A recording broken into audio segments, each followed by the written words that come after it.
For months, my view has been that President Trump has roughly 35% of the electorate locked up. They will be with him come hell or high water. Another 45% will be against him no matter what. That leaves 20% up for grabs. We arrive at these numbers by looking at the results of two different poll questions. First, look at the intensity numbers in those polls that ask the president's job approval rating. Strong approvers are a pretty good approximation of Trump's base, while strong disapprovers comprise the hardcore opposition. Then look at polls that ask the re-elect question for the incumbent, whether the respondent would definitely vote to re-elect Trump, probably vote for him, probably vote against, or definitely vote against.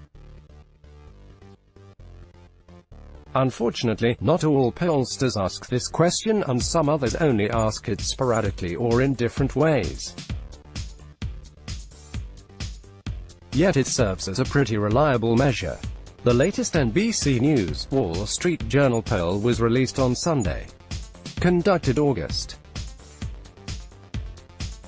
10 to 14, the poll asked registered voters, if Donald Trump runs for re-election as the Republican candidate, will you definitely vote for Trump, probably vote for Trump, probably vote for the Democratic candidate, or definitely vote for the Democrat? 29% said that they would definitely vote for Trump, with another 11% indicating that they would probably vote for him.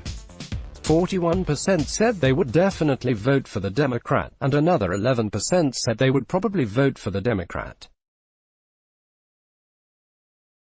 Since March, the last time the NBC WSJ poll asked this question, the definitely pro-Trump number increased by 2 points, but the definite voters for the Democrat increased by 8 points. Other polls conducted this year pegged the definite Trump number as low as 28% and as high as 39%, while the definitely opposed number ranged from 43 to 56%, with some variance in how the question was phrased. In terms of approval ratings, the NBC WSJ poll found Trump at 43% approval among all adults, 29% strongly approved, 14% somewhat, and 55% disapproval, 44% strongly, 9% somewhat. Last week's Fox News poll had nearly identical results, 43% approved and 56% disapproved. Fox did not ask the re-elect question this month. At the time of this writing, NBC and the WSJ had not released trial heats matching Trump up with the better-known Democratic candidates, but in the Fox News poll, all four of the potential Trump opponents who were measured ran at least 6 points and as much as 12 points ahead of him. Trump received 39% of the vote when matched against Kamala Harris, Bernie Sanders, and Elizabeth Warren.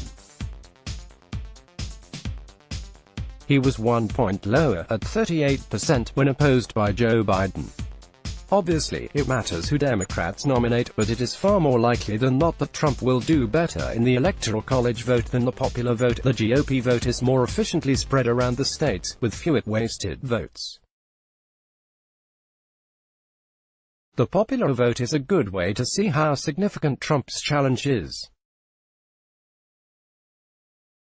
In 2016, while losing the national popular vote by 2.9 million votes, 2.1 percentage points, he eked out an electoral college win by the narrowest of margins, fewer than 78,000 votes spread across 3 states.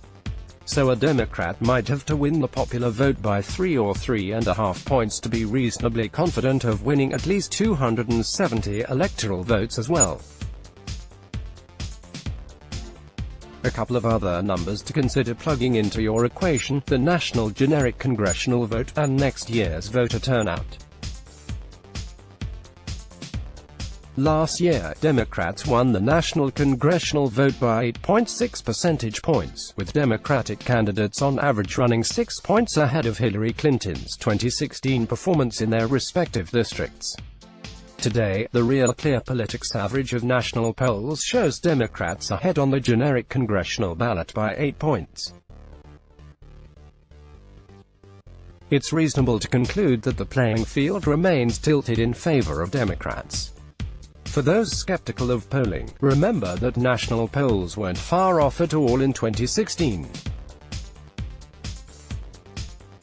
The Real Clear Politics average of all of the major national polls had Clinton up by 3 percentage points, so the final popular vote result was well within the margin of error. Based on the level of interest in the upcoming election, turnout is likely to be very high, perhaps the highest presidential year turnout in modern history.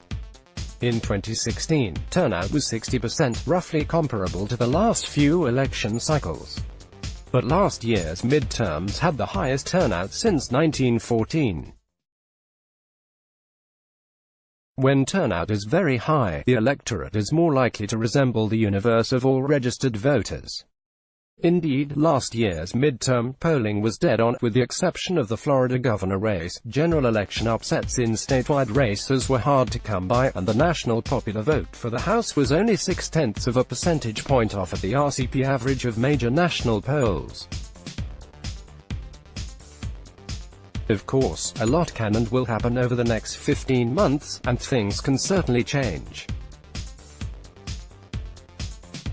But at this point, this looks to be an uphill climb for the president's re-election. This story was originally published on nationaljournal.com on August 20, 2019. Image credit, app photo, Susan Walsh. Let's block ads. Why?